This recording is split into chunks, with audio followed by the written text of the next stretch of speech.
ኢትዮጵያ ህዝብ ሆይ እርዱኝና ሀገሬ ልግባ እናቴ ጋር ሄጄ ልታከም ምንም ለውጥ የለኝም ሆዴ ውስጥ የሆነ ነገር አለ በህክምና ደከምኩ እናቴ ጋር ልሄድ የኢትዮጵያ ህዝብ ወንድምና እህቶቼ ሀገር ያስገቡኝ እያለ ነው የሐቂቃ ጃፈር እንዲሆነ ብሎ ማገመተ ነበር የሐቂቃ የሰውን ልጅ ነገን የምታጨልሙ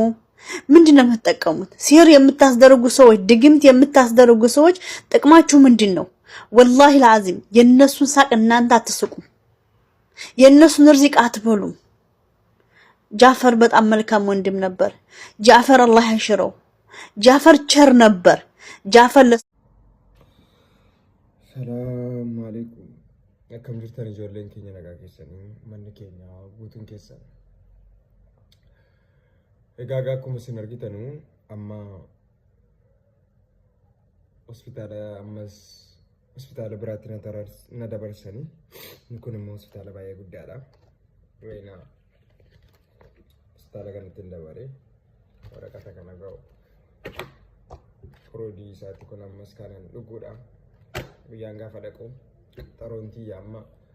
gaafa 18 gaafa 26 kan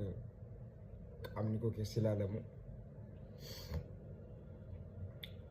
na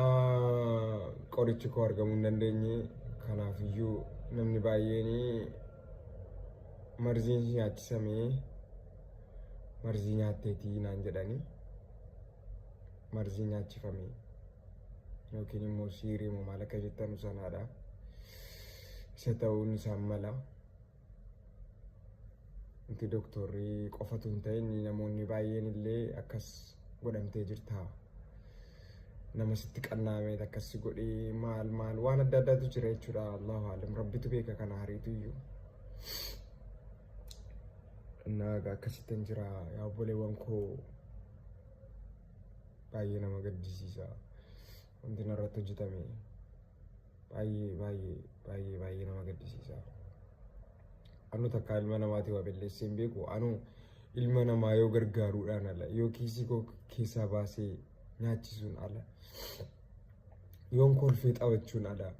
ilma namaatti lan gadhee tokko waan badee tokko jireenya koo keessatti itti yaaleen beeku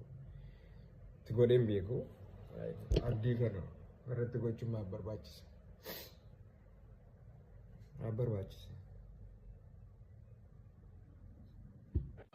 ምን ሆኖ ነው አላቅም አንንቀሳቀስ አለ ኮማ ውስጥ አልነበርኩኝ ምናምን ዶክተሮቹ ያሽኛል ግን እንደዚህ ሆኖ ቀረ በቃ ጣቴ አይታዘዝ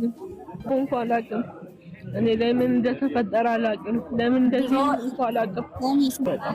አላህ ስራቸውን ይስጣቸው እንዲያረጋይ ሰው ካለ አላህ የስራውን ይስጣው ዱንያ ላይ ማለት ነው እኔ ያሳለፍኳትን እያንዳንዷን ስቃይ አላህ ወደ ራሱ መልሶ የኔን ስቃይ ያያታ የሰው እጅ ከሆነ ማለት ነው እኔ ሌላ ምንም አይደለም ምክንያቱም ያሳለፍኩትን ሆስፒታል እኔ ማቅ ዱንያ